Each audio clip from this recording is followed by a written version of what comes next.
absolute geniuses. Here we are, in a world that's hanging by a thread, and yet, the one thing that still manages to unite the masses is the annual train wreck we call Eurovision. It's like a slow-motion car crash that everyone insists on watching. As for the people who voted this year, well, congrats. You've earned yourselves a permanent spot in the "What the hell were you thinking?" Hall of Fame. But hey, freedom of speech, right? Everyone's entitled to be an idiot, and I'll respect your stunning opinions as long as you respect mine, though, let's be real, that's probably asking too much. The end of the world is apparently on the horizon, but who cares when you've got such a vibrant display of talent and taste? Huh! Oh, and guess what? Eurovision 2025, hosted in Switzerland, Basel, it's a thing, might just be the last one. Let that sink in. The last one. If this is it, we can all go out knowing the world ended with a giant musical dumpster fire. So let's talk about the garbage truck that pulled into this year's Eurovision. Where to even start?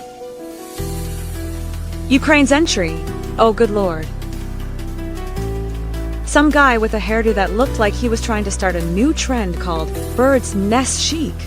His song was called Birds of Prey, which of course must mean he has a deep and profound love for birds? Whatever. If he loves birds so much, maybe he should start wearing them as accessories.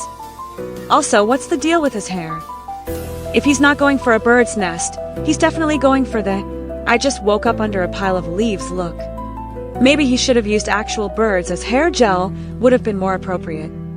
And then there's the UK, whose singers look like the worst Disney princess cosplay you've ever seen. It's like someone told them to dress up as Cinderella. If she'd just been kicked out of the ball and was now performing at an underground emo club. Yikes. Then there is the band from Lithuania. Their lead singer looks like he could be the twin brother of the killer from Murder by Numbers, the one with Sandra Bullock. You know, the one who looks like he's perpetually scheming in his basement, plotting something dark and twisted. Seriously, if you squint hard enough, you'd swear he's the long-lost sibling of that guy. Except instead of committing murder, he's performing on a stage. The vibe? Total obsessive stalker. And don't even get me started on the lyrics. They keep talking about someone's eyes. Is this an attempt at art or an obsessive killer's manifesto? Either way, it's giving major. I'm one therapy session away from a felony vibes. And Claude from the Netherlands, singing C'est la vie, dude, you're Dutch. Sing in Dutch. It's not that hard. I get it, you love French. But you know what? Move to Paris and see how well that works out for you. I'm pretty sure you're the love child of Candyman and Grace Jones, and it shows. Gojo, or should I say No Joe, was absolutely no better. The artist representing Australia this year? Oh please, I'm not crying that he didn't make it to the grand final like Electric Fields did last year. Honestly, we dodged a bullet. Maybe if he'd shown up dressed as a milkshake, at least we'd have had something worth chuckling about. Now that would have been a performance. Instead, we got whatever that was. But hey, let's just blame it on Australia's visionary approach to music, right? Maria Conti, let's just say, if you love Kant so much, you should start your own business. Maybe call it Kant's Corner, where you serve whatever nonsense you're really into. I don't know, man. But the real tragedy, some actual, decent singers, who probably spent years perfecting their craft, didn't even make it to the grand final. Why? Because everyone was too busy voting for, well, whatever the hell Erika Vikman is. I mean, ich komme. Are you seriously voting for this filth? It's not just bad, it's borderline obscene. Yet here we are, glorifying trash.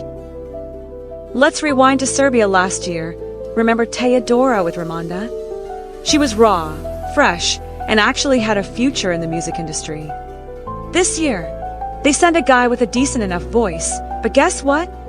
Fans trashed him for being too traditional. But you know what people did vote for? Ich come, an actual sexual innuendo masquerading as a song. Why? It's embarrassing. And the people who voted for that trash? You should be ashamed of yourselves. And don't even get me started on poor old Slavko from 2017. Yeah, the guy was a walking meme, but at least he was funny. He gave us Slavko Slavkopter. Erika Vikman gives us nothing but pure, unadulterated filth. But sure, she's art in 2025. Whatever. Let's throw real talent aside to give room to some wannabe freak show. And let's not forget Nina Zizik, Prink, and Azerbaijan's band. They deserve a hell of a lot better than some of the absolute travesties that made it to the semifinals.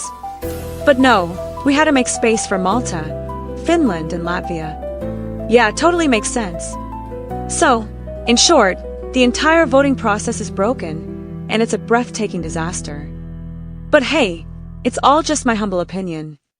You probably don't care, but let's be honest, it's hard to care when you're too busy watching the slow, painful death of cultural taste. My top 8 for Eurovision 2025 would have been Poland, Greece, Albania, France, Denmark, San Marino, Germany, Italy. And then there's Nemo, last year's winner, who somehow ended up looking like a post-apocalyptic stripper in the grand final. What happened to cool, confident Nemo? He should have swung in like Sia and Chandelier, dramatic, extravagant, full of chaos and art. Instead, he came out looking like Edna from The Incredibles, but you know, if Edna had been a psycho prostitute auditioning for a low-budget horror flick. What a disaster. I don't even want to know what went wrong, but it's clear. He disappeared faster than the credibility of Eurovision itself. And let's talk about JJ from Austria, who, spoiler alert, is a transgender man. He can't even sing, but somehow managed to crawl to the top like a broken toy that's somehow still ticking. You know what this means, right?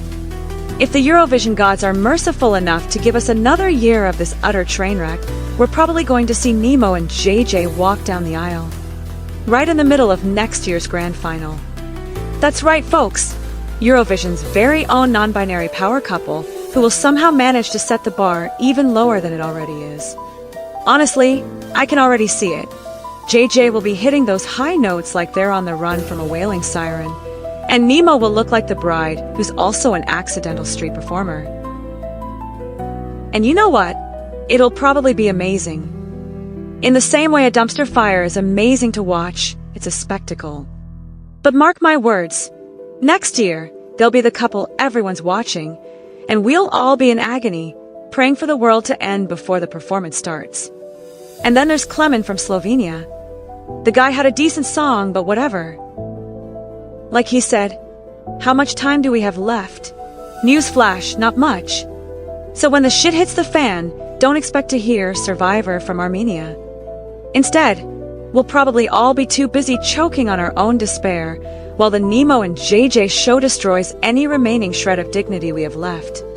It's going to be a spectacle, alright, like watching a train wreck, but somehow worse. At least the train wreck doesn't sing. So, while you're basking in the glory of that future, remember one thing. When the apocalypse finally arrives, don't expect to hear Survivor from Armenia. You'll probably be too busy clutching your face in horror as Nemo and JJ share a tearful, off-key duet. And if this is the last Eurovision ever, at least we're all going out with a bang. And for those of you who voted for Austria, well, enjoy sitting with your shame in the audience of history's greatest tragedy.